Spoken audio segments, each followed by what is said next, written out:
পরের দিন জিনি সাদ আঙ্কেলের সাথে বসেছিল। জিনি বলে, আমি ইয়াংয়ের কাছে হারতে পারি না।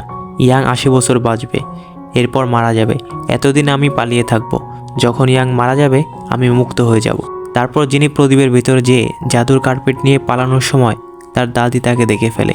জিনি বলে, ইয়াংকে বলবেন না আপনি আমাকে দেখেছেন, আর ওই সালাতের বাটিটা দিন, আমার লাগবে।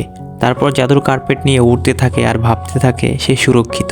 তখন দুটি উড়োজাহাজ তাকে ঘিরে ফেলে। খবর ছড়িয়ে যায় কোরিয়া আর জাপানের মধ্যে অদ্ভুত কিছু উড়তে দেখা গেছে। ইয়াং বলে, তুমি শুধু একটি সালাদ বাটির জন্য দুটি দেশের মধ্যে যুদ্ধ লাগিয়ে দিয়েছো, আর এখন তুমি বলতেছো তুমি একা থাকতে চাও।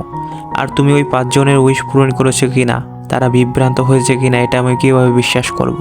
পরের দিন সকালে জিন একটি ছাদে নিয়ে যায়। ইয়াংকে বলে, তোমাকে একটি পাংখা দেব, এটা দিয়ে যদি তুমি লেখো, লেখাটা সত্যি হলে সারা জীবন থেকে যাবে। তখনই ওই বিল্ডিংয়ের মালিক সেখানে চলে আসে, এসে বলে, তোমার এখানে থাকার কথা না। তখন ইয়াং বলে, তুমি কি পারমিশন নিয়েছো? জিনি বলে, আমাদের পারমিশন নেওয়ার দরকার নেই। ইয়াংকে বলে, যখনই সুযোগ পাবে একটি পাংখা নিয়ে নিও, বলে ইয়াংকে ছাদ থেকে ধাক্কা দিয়ে দেয়। সাথে সাথে এই লোকটি ইয়াংয়ের পিছে লাফ দিয়ে দেয়। মূলত লোকটি একটি জিন ছিল। ইয়াং সুযোগ বুঝে একটি পাখা নিয়ে সেখান থেকে চলে যায়। এবার জিনি বলে, দেখো, আমি 1000 বছর বন্দি থাকার পরও মানুষ বিভ্রান্তিতে আছে, নিজেরা নিজেদেরকে ধ্বংস করছে। সে বলে, বন্ধ করে এসব ইচ্ছে পূরণ করা। জিনি বলে, তোমাকে তো আমি পড়ে দেখে নেব। জিনি এবার সেই প্রথম মহিলার কাছে যায়। তার বস তার সাথে খারাপ ব্যবহার করতে থাকে। সে স্টোরে গেলে একটি প্রদীপ পায়, যেটা ঘষতে শুরু করলে তখনই সেখানে জিন চলে আসে আর 3টি ইচ্ছে পূরণ করতে বলে। মহিলাটি প্রথম ইচ্ছা কোম্পানির ম্যানেজার হতে চায়, আর সত্যি সত্যি সে সেখানের ম্যানেজার হয়ে যায়। সকল কর্মচারী তার প্রমোশন দেখে হয়ে গিয়েছিল। মহিলাটি এবার তার বসের থেকে বদলা নেয়।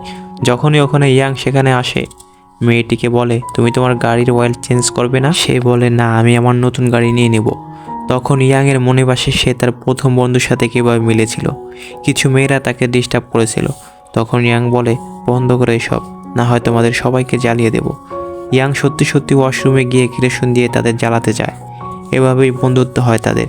এবার বর্তমানে এসে সে একজন ডাক্তার। এরপর সাদের সাথে দেখা হয়। সাদকে বলে ইয়াংয়ের সম্পর্কে বলতে। এবার সাদ সব বলে, ইয়াং কীভাবে বড় হয়েছে, কখনো সে ডাইভিং করেছে, কখনো সে সুইমিং করেছে। সে এমন কাজগুলো করত যেগুলো সে মারা গেলে মনে হবে সে কুদরতিভাবে মারা গিয়েছে। যখন তার ওয়ার্কশপে দেখতে পারে সেখানে সকল জিনিস রেডি করা আছে মরার জন্য। সাদ বলে, তার দাদি যখন মারা যাবে তার চিন্তা সেও তার সাথে মারা যাবে, আর সে যদি মারা যায় আপনি তার থেকে বদলা কীভাবে নেবেন? যিনি বলে, আমি তার দাদির খেয়াল রাখবো যাতে তার কিছু না হয়। এরপর থেকে যখনই দাদু বলতো আমার পিঠে ব্যথা, সাথে সাথে যিনি সেখানে হাজির হয়ে যেত আর তার সমস্ত কাজ করে দিত। দাদিও সুযোগ সদ্ব্যবহার করে তার সমস্ত কাজ জিনিকে দিয়ে করাতো, যদিও সে সুস্থ থাকতো। তখন সাদ আসে আর বলে, ইয়াংয়ের কিছু মনে নেই। যিনি বলে, সে আমায় 1000 বছর বন্দি করে রেখেছে আর এখন বলতেছে কিছুই মনে নেই। সে নিজেকে ধর্মাত্মা বলে। এখন কি সে ড্রামা করছে? সাদ বলে, চিন্তা করেন না, ইয়াং আপনার পিছ থেকে সবই শুনছে। যিনি পিছন থেকে ডেকে বলে, আউটফিট সুন্দর আছে, কোথায় যাচ্ছ? এবার ইয়াং জিনিকে নিয়ে শপিং করে খাবার খায়। তারা একটি বড় বিল্ডিং দেখতে পায় আর বলে, আমাকে কি ওখানে নিয়ে যেতে পারবে? যিনি বলে, নিয়ে যাব, কিন্তু আমাকে আগের মতো ধাক্কা দেবে না। এটা বলে যিনি তাকে নিয়ে যায়। তখন ইয়াং বলে, তোমাকে আমার পছন্দ হয়েছে। যিনি বলে, কি? এভাবে কেউ বলে? তুমি তো আমাকে ভয় পেয়ে দিয়েছিলে। যিনি বলে, কেন? ইয়াং বলে, তুমি অ্যাঞ্জেল, যার কারণে তোমার সাথে থাকলে আমার কোনো কষ্ট করা লাগে না, আর আমি তোমার সাথে থেকে শান্তি পাই। এবার যিনি বলে, বাহ, আমি এখন অ্যাঞ্জেল হয়ে গেছি। যিনি বলে, তোমার রোমান্সের প্রয়োজন? ঠিক আছে, আমি তোমাকে দেখাচ্ছি।